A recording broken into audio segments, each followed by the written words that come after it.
Right, I'm not going to dwell too long on this book because it's disappointing, and I don't want to do a video where I'm ranting away for 15 minutes and complaining about a book in a series, in an event which has been pretty good, as a whole. This one is Batman, the Batman Who Laughs. It's the amalgamation of the Joker character and obviously Bruce Wayne. Right, this guy's been the main ringleader really in this event. He's been popping up in all the other villain books. At the end of the story, giving a big speech and explaining, why the different villains should be joining him in the DC universe to cause lots of chaos. So you're thinking to yourself, this guy is, a main cog in the machine of the entire Metal event. I can't wait to see his own book and find out his origin story and what are his motivating factors. Why is he doing what he's doing here? Because he obviously is a big deal in the event. So now I've read the book, and he's probably the weakest character that I've read in the entire series so far. So very disappointing that one of the main characters, one of the big villains, turns out to be one of the least interesting characters in the entire event. So why is he not very interesting? Let's open the pages of the book and have a look, and I'll explain why. It begins here, right? He whips out a pack of cards. And I'm thinking immediately, oh crap, we're not going into a boring metaphor about a card game, are we? Because that would be pretty uninspired if that's what the writer was doing with this character. So beginning with the card game, and near the end of the book, yeah, we got the boring old metaphor. So it's a lack of inspiration from the beginning of the book. And what's particularly galling to me, right, is that the character here is promising you that he's got cards up his sleeve and that he's going to take this in the direction that you weren't anticipating. And he's lying to you. I know he's a villain, but, that's the only villainous thing about him, really, that he's lying to the reader, telling you that this is going to be a good comic book, and it's not.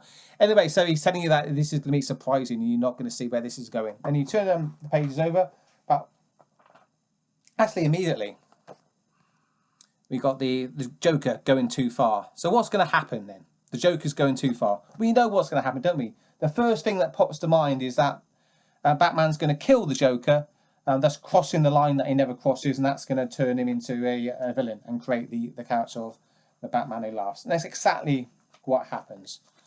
With Batman saying stop and enough, and snapping the Joker's neck. And it will thus releasing a toxin, which creates the amalgamation between these two different characters, the Batman Who Laughs. So it's a really, creatively speaking, uninspired origin story. It's exactly what I thought it would be. So very disappointing, the origin story. And the motivating factors about behind what he's doing are a very weak source. It's just that he's a crazy guy. That's it. That's it. That's all you're getting here. He's a crazy guy and he just wants to see the world burn. And he's yapping on here, trying to, put some meat on the bones. But the more you read about, his motivating factors, the more obvious, painfully obvious it becomes that there isn't really anything here to grasp a hold of. He's saying that the Bruce Wayne part of me just wanted to win. That's why I went too far. And the Joker part of me just wants to laugh.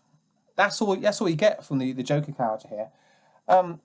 Sean Murphy's Joker.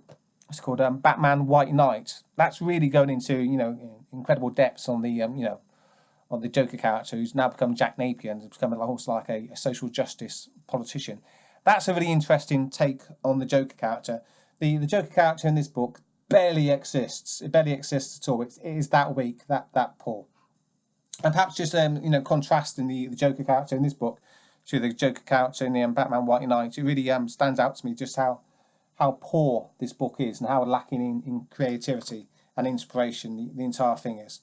So I wasn't impressed with it at all, and I didn't like the artwork either. It all seemed a little bit rushed to me, and there were some editing errors in here that I spotted as well, even though the book's got 3 editors. So it seems rushed, lack of inspiration, and it's one of the main, apart from Barbatus himself, he's basically second in command of the villains.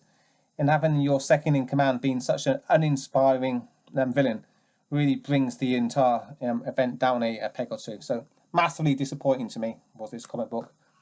Hopefully the Metal event can be given a new shot in the arm by this tie-in, which has been released this week as well. I'll be reading and reviewing this one later on. This is Justice League number 33. So, very disappointing. Batman Who Laughs. A very weak source indeed.